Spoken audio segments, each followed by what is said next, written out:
So in this video, I'm going to talk about wireless media access control and why it is that the media access control algorithms we see in wired systems like CSMA, carrier sense multiple access, CD, collision detection, don't work in wireless.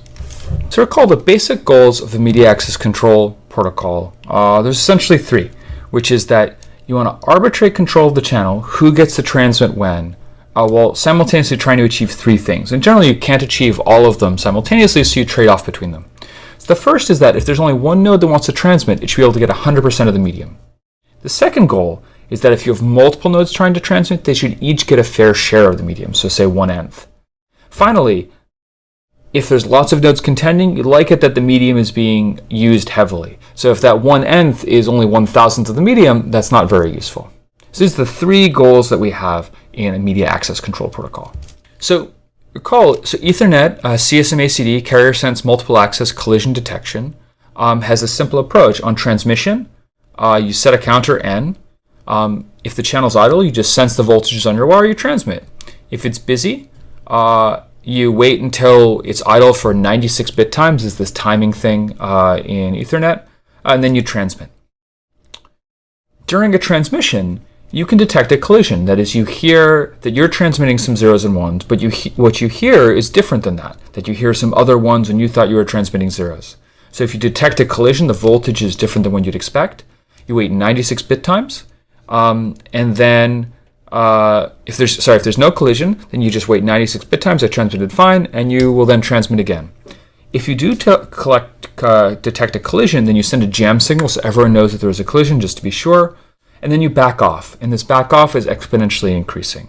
And you check the channel again. So there's this idea that you start transmitting if the channel is idle.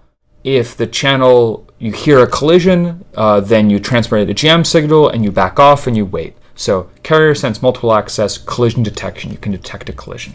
So it turns out that this approach does not work on wireless. And the basic reason is this step here, if collision detected. The problem is that the transmitter is transmitting a signal which is being received at the receiver. The transmitter is going to hear its own signal at a really, really high signal strength. It's right next to itself. But it can't necessarily hear what's happening at the receiver. In a wired network, because there's so little attenuation over distance, the receiver and transmitter share their observation of the environment.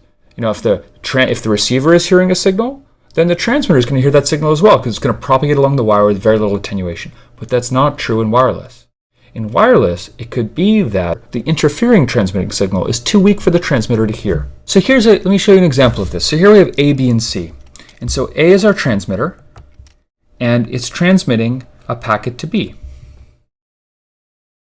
B is receiving this packet just fine. Then simultaneously, C starts transmitting to B. Now, B is able to hear C's signal, B is able to hear A's signal. When they both arrive, it just hears garbage, there's interference. But it turns out that C's signal, because it's decaying with at least the square of the distance, is too weak for A to hear. In particular, because A's own signal is so powerful, it's shouting, and C is coming from far away. Even if C's signal was strong enough for A to hear, A can't hear C's signal over its own, because its signal is, say, way up here, it's some, let's say, minus 20 dBm, whereas C's signal is arriving at, say, minus 80 dBm. A can't hear it. It's trying to hear a whisper while it's shouting. It can't do it.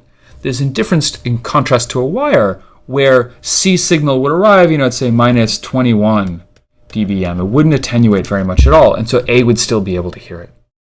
And so the problem here is that A can't detect the collision at B. So CSMA CD doesn't work.